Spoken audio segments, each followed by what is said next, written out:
Capítulo 35. Corá lidera uma rebelião. Os juízos que caíram sobre os israelitas acalmaram as murmurações e a revolta por algum tempo, mas o espírito de rebelião ainda estava no coração do povo. Armaram então uma conspiração planejada com cuidado para tirar a autoridade dos líderes indicados pelo próprio Deus. Corá, o líder desse movimento, primo de Moisés, era um homem de habilidade e influência. Ficou descontente com seu cargo e desejava exercer a função digna de sacerdote. Por algum tempo, Corá se opôs à autoridade de Moisés e Arão em segredo, pois não ousava se rebelar abertamente. Então ele desenvolveu um plano audacioso para derrubar tanto a autoridade civil como a religiosa. Datã e Abirão, dois príncipes, aderiram aos seus planos ambiciosos e combinaram dividir as honras do sacerdócio com Corá. O sentimento que havia entre o povo favorecia os objetivos de Corá. Na amargura de sua frustração, as dúvidas, a inveja e o ódio que sentiam antes voltaram, e eles começaram a criticar o paciente líder mais uma vez. Esqueceram de que estavam sob a direção divina, de que a presença de Cristo ia adiante deles e que Moisés recebia dele todas as instruções. Não querendo aceitar a sentença de morrerem no deserto, passaram a acreditar que não era Deus, e sim Moisés que havia pronunciado esse castigo. Embora os sinais do desagrado de Deus para com a rebelião anterior fossem recentes, a lição não foi levada a sério. Aquele que lê os segredos do coração deu ao seu povo o aviso e as instruções necessárias para que não fosse enganado por esses homens mal intencionados. Os israelitas viram os juízos de Deus caírem sobre Miriam por causa de sua inveja e queixas contra Moisés. O Senhor declarou: "Com ele falo face a face. Por que não temeram criticar meu servo Moisés?" Números capítulo 12, verso 8. Essas instruções não foram dadas a Arão e Miriam somente, mas a todo Israel. Corá e seus companheiros que participavam da conspiração estiveram entre aqueles que subiram ao monte com Moisés e viram a glória divina, mas abrigaram em seu coração uma tentação leve, a princípio até que sua mente passou a ser controlada por Satanás. De início, falavam em segredo uns com os outros sobre o seu descontentamento e depois com os dirigentes de Israel. Por fim, acabaram realmente acreditando que estavam agindo motivados por seu zelo para com Deus. Conseguiram convencer 250 príncipes. Com o apoio desses homens influentes, eles se sentiram confiantes de que poderiam melhorar muito a administração de Moisés e Arão. O ciúme deu lugar à inveja e a inveja à rebelião. Enganaram a si mesmos e uns aos outros, pensando que Moisés e Arão tinham, por eles mesmos, assumido os cargos que ocupavam e que esses dois líderes tinham se exaltado ao assumirem o sacerdócio e o governo. Diziam que eles não eram mais santos que o povo e que isso seria o suficiente para estarem no mesmo nível de seus irmãos que também eram favorecidos com a presença e a proteção de Deus. O método de Corá: elogiar o povo. Corá e seus companheiros apelaram para o apoio da congregação. Declararam ser um erro dizer que as queixas do povo tinham trazido a ira de Deus sobre eles. Diziam que o povo não tinha cometido nenhum erro, pois desejavam apenas fazer valer os seus direitos. Afirmavam que Moisés era um governador autoritário que considerava o povo pecador, sendo que eles eram um povo santo. Aqueles que deram ouvidos a Corá passaram a acreditar que suas dificuldades teriam sido evitadas se Moisés tivesse agido de maneira diferente. Concluíram que tinham sido expulsos de Canaã em consequência da má administração de Moisés e de Arão. Se Corá fosse o seu líder e os animasse, estimulando suas boas ações sem ficar apontando seus pecados, eles teriam uma jornada bem melhor. Em vez de ficarem vagueando pelo deserto, teriam seguido para a terra prometida. O sucesso de Corá ao falar com o povo aumentou a sua confiança. Afirmava que Deus o havia autorizado a fazer uma mudança no governo antes que fosse tarde demais. A acusação injusta. Muitos não aceitaram as acusações de Corá contra Moisés. Lembravam-se de como esse líder trabalhava de forma paciente e abnegada por todos, e a consciência os perturbava. Assim, Corá viu que era necessário encontrar alguma atitude egoísta da parte do líder. Fez novamente a antiga acusação de que eles os havia levado até ali para morrerem no deserto, a fim de ficar com todos os seus bens.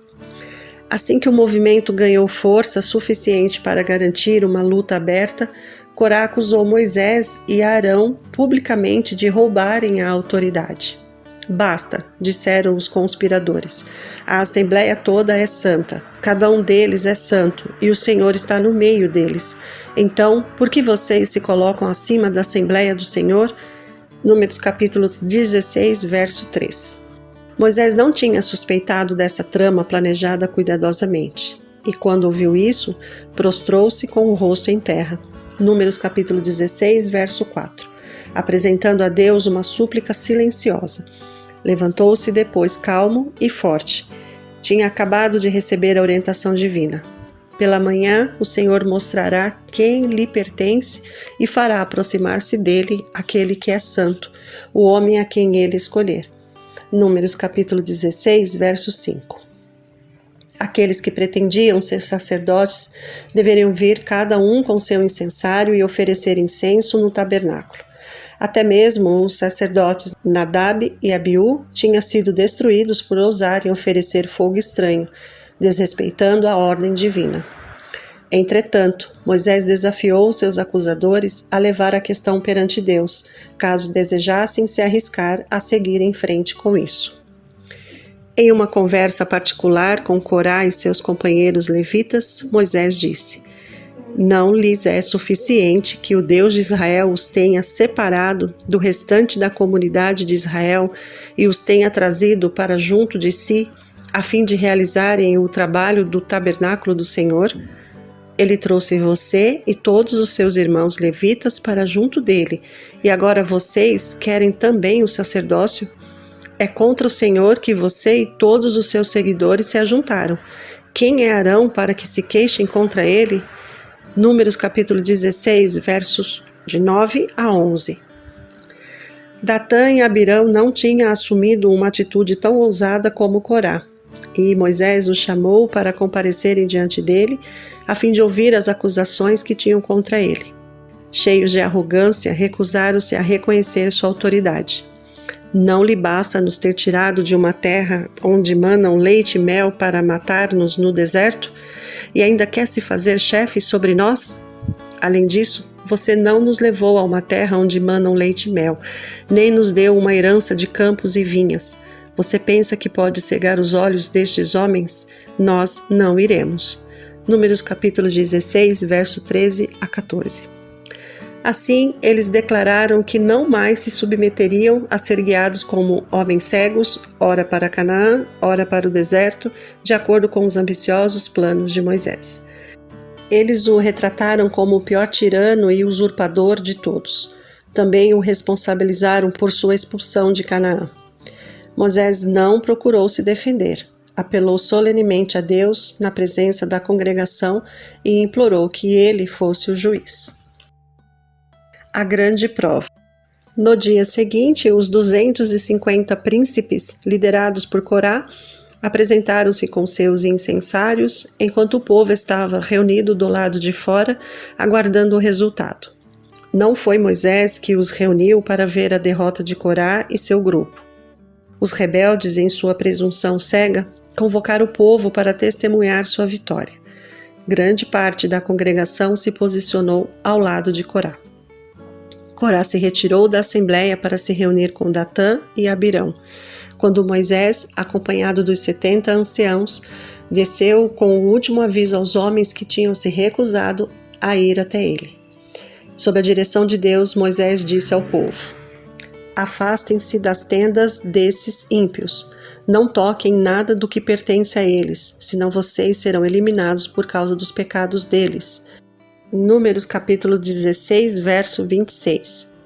O povo obedeceu, pois o sentimento de aproximação de um juízo repousava sobre todos. Os chefes dos rebeldes se viram abandonados por aqueles que tinham enganado, mas permaneceram cada qual com sua família à porta de suas tendas em desafio à ordem divina.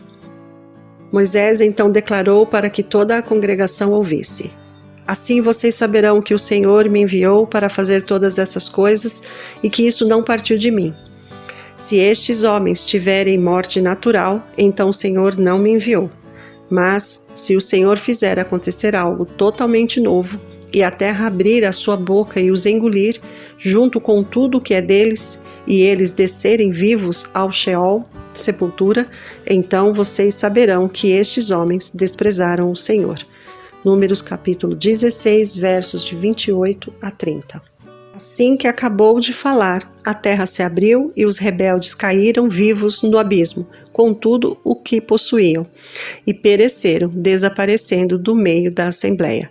Números capítulo 16, verso 33. O povo fugiu, condenando-se como participantes do pecado. Os juízos ainda não tinham terminado. Desceu fogo da nuvem e consumiu os 250 príncipes que tinham oferecido incenso. Esses homens não foram destruídos com os líderes dos conspiradores. Foi permitido que vissem o seu fim e tivessem a oportunidade de se arrepender. Como eles concordavam com os rebeldes, acabaram partilhando de sua condenação. A congregação inteira teve sua culpa, pois em maior ou menor grau, todos demonstraram alguma simpatia para com eles. Aqueles que se permitiram ser enganados ainda tiveram tempo de se arrepender. Jesus, o anjo que ia diante dos hebreus, estava procurando salvá-los da destruição. Os juízos de Deus tinham vindo muito perto, como um apelo para se arrependerem. Se aceitassem a liderança divina, poderiam ser salvos. Contudo, sua rebelião não foi curada. Naquela noite, eles voltaram aterrorizados para suas tendas, mas não arrependidos. Tinham sido elogiados por Corá, até acreditarem que eram um povo muito bom, injustiçado e maltratado por Moisés. Alimentaram a esperança de que uma nova ordem de coisas estivesse para ser estabelecida, na qual a reprovação seria substituída pelo elogio e a ansiedade e o conflito pela comodidade. Os homens que morreram tinham proferido palavras agradáveis e demonstrado grande interesse e amor por eles, e o povo concluiu que, de alguma forma, Moisés tinha sido a causa da destruição deles. Os israelitas se propuseram a matar Moisés e Arão. Aquela noite de prova não foi passada em arrependimento e confissão, mas em encontrar um meio para rejeitar as evidências de que eram os maiores pecadores. Eles ainda alimentavam ódio contra os homens designados por Deus e se uniram para resistir à autoridade deles. No dia seguinte, toda a comunidade de Israel começou a queixar-se contra Moisés e Arão, dizendo: Vocês mataram o povo do Senhor. Números capítulo 16, verso 41. E estavam a ponto de agir violentamente contra seus fiéis e abnegados líderes. O amor de Moisés por Israel. A glória divina apareceu na nuvem sobre o tabernáculo e uma voz falou a Moisés: Saia do meio dessa comunidade para que eu acabe com eles imediatamente. Números capítulo 16, verso 45. Nessa terrível crise, Moisés se demorou, demonstrando o interesse de um verdadeiro pastor pelo rebanho ao seu cuidado. Suplicou que Deus não destruísse o povo que ele mesmo havia escolhido. Entretanto, o responsável por executar o juízo já tinha saído. A praga estava fazendo sua obra de morte. Por orientação de seu irmão, Arão pegou um incensário, foi para o meio da congregação e fez expiação por eles. Arão se pôs entre os mortos e os vivos e a praga cessou.